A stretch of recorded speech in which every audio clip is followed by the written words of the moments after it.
Hello everybody. In this video I want to show you how I paint free-flowing style of florals in a very loose whimsical style, of course. So let's get started.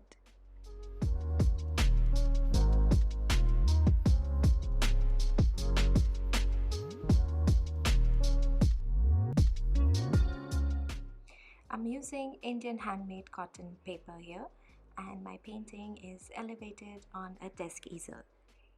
Before starting to paint, I have literally dipped my sheet of paper in water and stretched it flat on my board.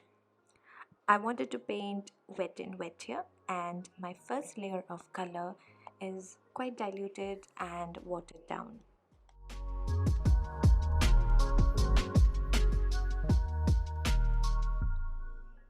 I build in layers starting from the lighter values and then gradually adding depth with more darker values. And also notice that I don't have a sketch here and I'm painting absolutely freehand, and the only drawing here is the cylindrical glass vase. My flowers also are going to be very whimsical and loose, and yeah, that's about it.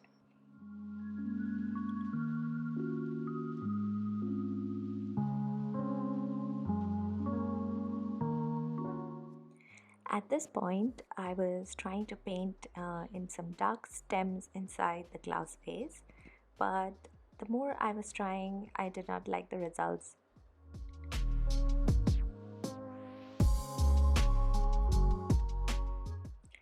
And so, to kind of divert myself, I moved on to the flowers, and I'm using red, violet, and permanent rose mixed together for painting in my flowers here.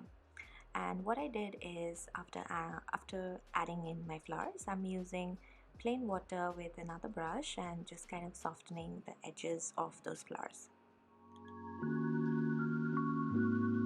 Now, I purposely did not edit this part of the process because I wanted to show you how I do my lifting technique here, which is in a way how you can do a little bit of correction on your watercolors.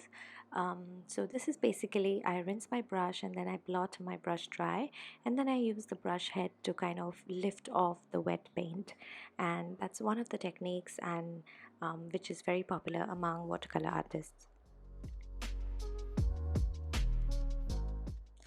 After which I just use my handy little hair dryer to kind of dry off the first layer of paint, and then I will move on with my second layer.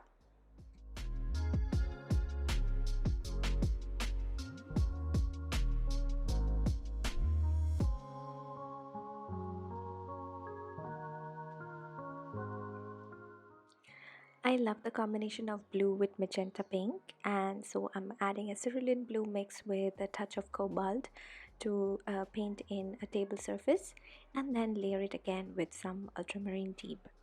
So this will allow me to create some shadows that the flowers are casting.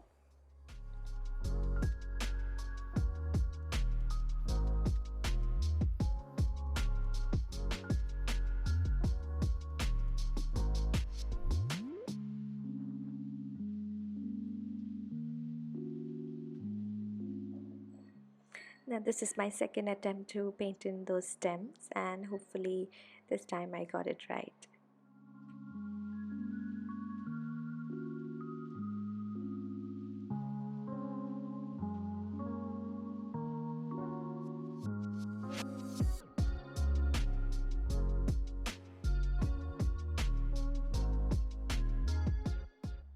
Slowly adding my second layer of depth, and for that what I did was I'm using a flat brush here, and I'm using a thicker consistency of green paint to fill in some gaps or where I can represent or mark my leaves, and again with clean water I'm kind of softening the edges of those leaves.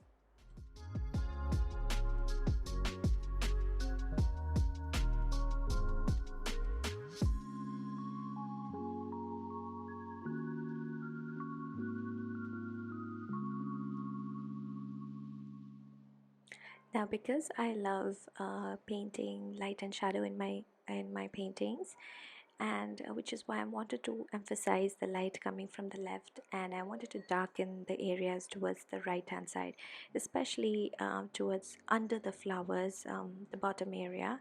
And you'll notice me using a lot of darker greens there, especially on towards the right hand side of the flower of the flower vase.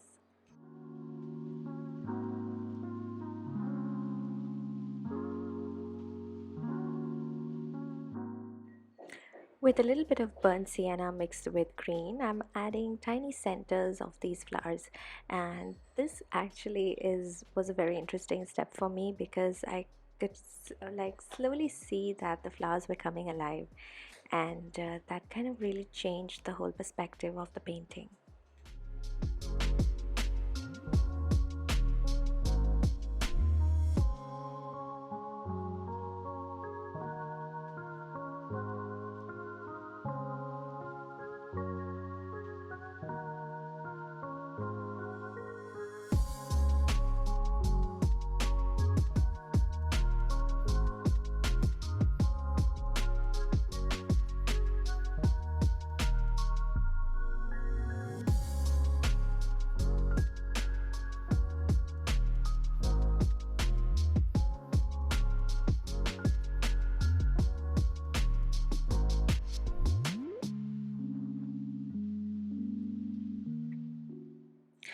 It was time to add a bit more shadows, and I love playing with shadows so much.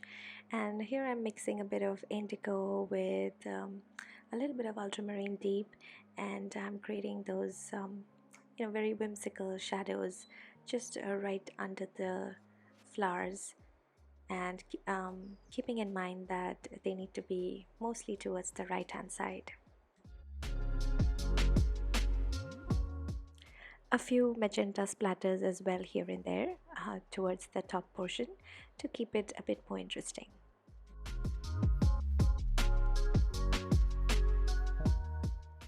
When I started painting in watercolors, I used to be very scared of darker shades and darker colors, and I used to kind of shy away from them, thinking that they'll kind of ruin my paintings.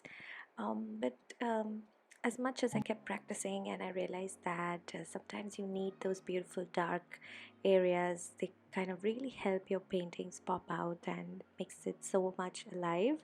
And now I think I know how much dark you need to use and where you need to use, and I think that it could be a game changer for you as well.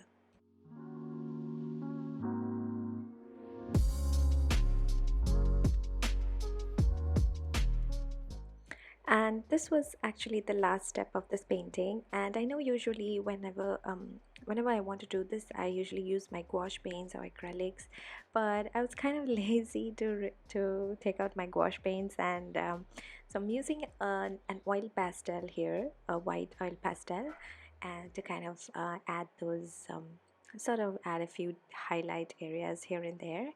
And this is also another step which you can use for your favor to bring out some of those highlight areas in watercolors. Here you go, guys. I hope you liked this video and you liked the tutorial on free flowing flowers, and if you did, do hit the like button and subscribe to my channel, and I'll see you soon again in the next one. Bye bye, take care, and good luck.